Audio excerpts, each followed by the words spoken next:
Hello, my name is David Sandy from St. Joseph Lodging. First of all, thank you so much for allowing me to host you in my home. I'm sorry I can't check you in personally, but I'm going to give you a virtual check-in via this video. We are at 3710 Penn Street. I'm going to show you how to get into Unit B. That's the unit that you've reserved. So let me turn the camera around, double check to make sure you're in Unit B. Your parking will be on the same side of the sidewalk as your unit is. You'll come up here, open up the storm door, and you'll notice a digital keypad. There are instructions mounted here as well, but I'll give you the rundown on how to get in. First of all, this keypad is asleep. The first thing you need to do is touch any button until it lights up. That wakes it up. Then, after it's lit up, you'll put in your 4-digit code followed by the pound sign. For the purposes of this video, we're going to use the 4-digit code 5555, but you will have your own unique access code. So let's go ahead and open it up. First of all, touch any number, it lights up, then hit 5555 pound. That unlocks the door. All right, let me show you how to lock it. First of all, before you give it any command, let the keyboard go dark. And if you should make a mistake putting in your code, or you get an error message, wait 4 or 5 seconds, it'll go dark and start all over. So to lock the lock, you're going to touch the pound for about 2 seconds and you'll hear it lock. There, it just locked. So now it's locked.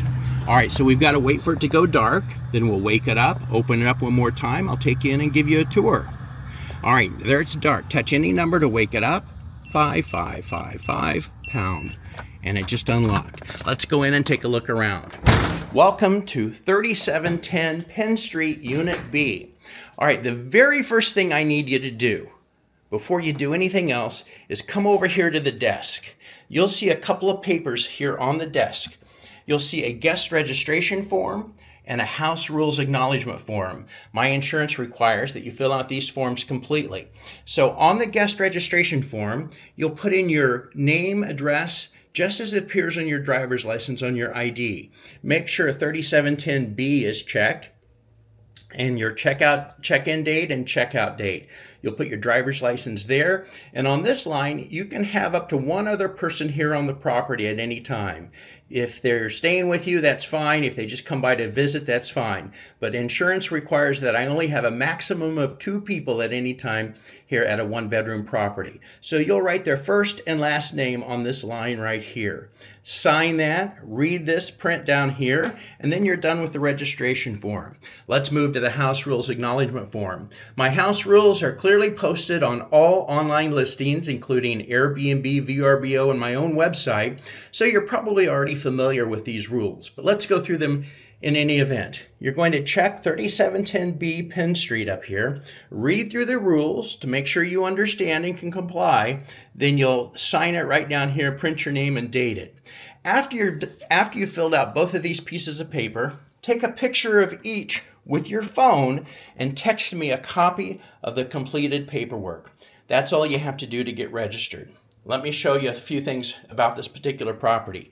Moving back over here to the door, you'll notice there's a key here hanging next to the door, a little keychain. This is your backup plan should this fail on you or you have difficulty with this, or in the event you or someone else would accidentally lock this doorknob down here. If this doorknob gets locked with that little knob there, this will not unlock that. So that's why you have 2 keys on the keychain.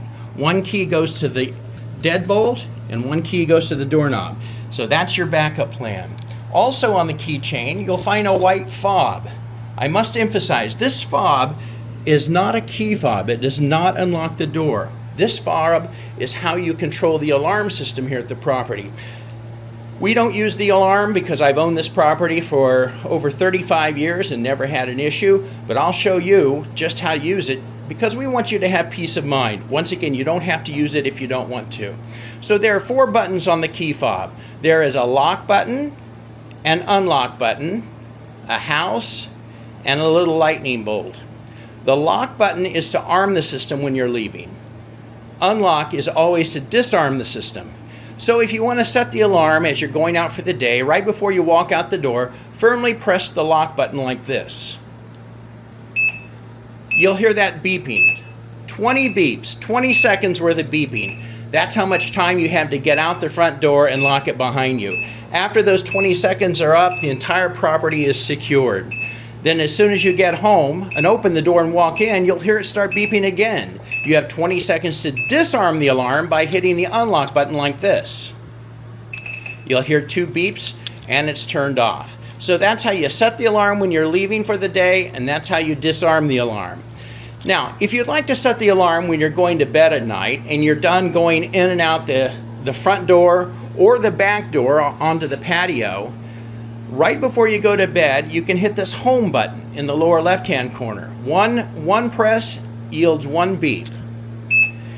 And when you hear that, the back door and the front door are armed, but the inside motion detector, even though you might see it light up, it will not trigger the alarm system. So that's the button that you use, that's the mode that you use when you're going to bed at night. It'll allow you to get up, go to the kitchen, get a drink of water, go to the bathroom or whatever, and not set off the alarm. Just knowing that the perimeter, the entry and exit doors, are the ones that are secured. But it's very important that you remember the next morning when you get up, before you open any doors, you must disarm the alarm system by hitting the unlock button like this. Now it's turned off. This final button in the lower right-hand corner that looks a little bit like a lightning bolt, that's the panic button or the emergency button. Do not press that button because it'll immediately trigger the alarm, unless, of course, it is a true emergency. If you should ever accidentally trip the alarm, I will be notified. I will call you immediately to make sure everything's okay, and then I will intercept the call to the police department so the police don't show up. All right, it's very important that when you check out, this set of keys is hanging up here on the hook. Everything I told you about that is right here on this little cheat sheet. It shows you how to use the alarm and what the buttons do. All right, let's continue with our tour. The Wi-Fi information is right there on that little card. There's a charging station here, both USB and regular, so you can use your laptop here at the desk or charge your phone or whatever. The TVs at my properties have all of the popular apps preloaded on them. So if you have your own Netflix account, Hulu, Paramount, Max, or whatever, feel free to sign in. Just sign out before you leave. And if you flip it over to Antenna, our live TV, here's a guide of the local channels with the major television networks. In all of my properties, I provide an Amazon Echo. That's her name right there. You might be familiar with her. Most of my guests use her for music or a wake-up alarm or the weather. You simply say her name. She'll wake up by lighting up, and you ask her anything you want to know. Now, I will tell you, I'm not spying on you through this. The Russians aren't spying on you through this. It's completely private. But if you want to turn off her microphone, if you have concerns about that, you press this button right here. She will glow red, and then her microphone's completely off. She won't even hear her own name. So I'm going to turn it back on, and I'll show you how she works. Say her name, she lights up, ask her anything you want to know. Alexa, what's the temperature outside? Right now, it's 84 degrees Fahrenheit. Tonight, expect a low of 69 degrees. There you go. And anytime she's doing something, if you want her to stop, just say her name, she lights up and say stop.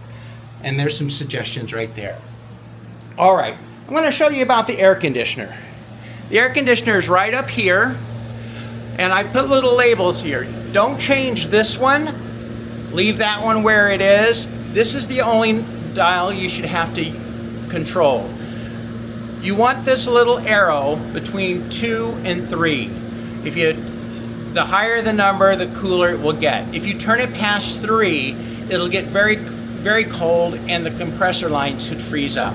So you want to keep it between 2 and 3. This air conditioner can easily cool a property of this size. And if you want, you can take this tower fan, and if you want it to push more air to the back, just move it over here and point it that direction. These thermostats here on the walls, there's one in each room. This is for heat only. Do not adjust this for the air conditioning. It will give you the reading, the current reading of the temperature in the room. Right now it's 74 degrees. And in the winter, if it's cold, you can adjust it by hitting the up and down arrow. See, I can turn the temperature up to whatever I want it to be. And then in a few seconds, it will default back to the temperature reading of the room. So I just turn the heat up to 60, and in just a moment, it's going to default back and show us what the temperature here is in the room. It takes it a few seconds, but it will do that. All right. Here in the kitchen, if you're coffee drinkers, there's coffee inside of this airtight container right there. There are filters up there in the cabinet. There's the coffee maker. The cabinets have the basic cooking things in them. Just look around. If there's something that you need, just let me know. We probably have it.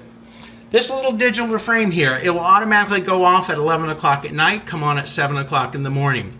This frame has about 14 slides that move through. It's very QR code driven, so if you want to know about the museums in town, point your phone at that and it'll give you all the information about the popular museums in town. This talks about repeat guests, how I save you money. There's information on the casino. There's more information. Here's the link to the Convention Visitors Bureau showing a lot of things to do in town. And if you point it to one of the QR codes on a restaurant, it'll take you to their website and give you some information and show you their menu, things like that. All right. Over here on this side of the kitchen, this is the laundry area. Washer and dryers in here. There are laundry pods right there. The iron and ironing board are hanging on the wall. And insurance requires that I point out the fire extinguisher. It's right there. Hopefully you won't need it. Broom and mop are hanging on the wall. There's the vacuum cleaner. We move on back to the bedroom. You'll notice your linens are here on the bed in a basket. Also, we learned the hard way. Some people apparently did not realize these pillows are not meant for sleeping on. These are just decorative pillows. So we put a little sign here. We ask that you take those 4 decorative pillows off, put them in the top shelf of the closet, and just leave them. Your sleeping pillows are here behind, the white ones behind that. And over here in the closet, speaking of the closet, there's extra sleeping pillows up there and a luggage rack right down there. On the side of the bed, there's a charging station, so you can easily charge your phone at night, both USB and regular. And also here, the TV is back here as well, preloaded with all the apps. You also have an Amazon Echo right back here if you like to listen to music or have a wake-up alarm. Alexa, what time is it? The time is 1:15 p.m. There you go. If you want to go out on the patio, you remove that little stick down there in the door before you go out. Now, I'm going to show you about the lights.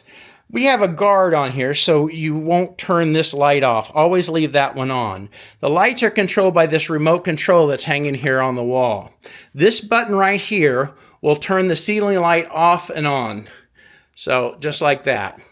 You can see I'm turning it off and on, just like that, by pressing this button right up here, the one I've got the black mark on.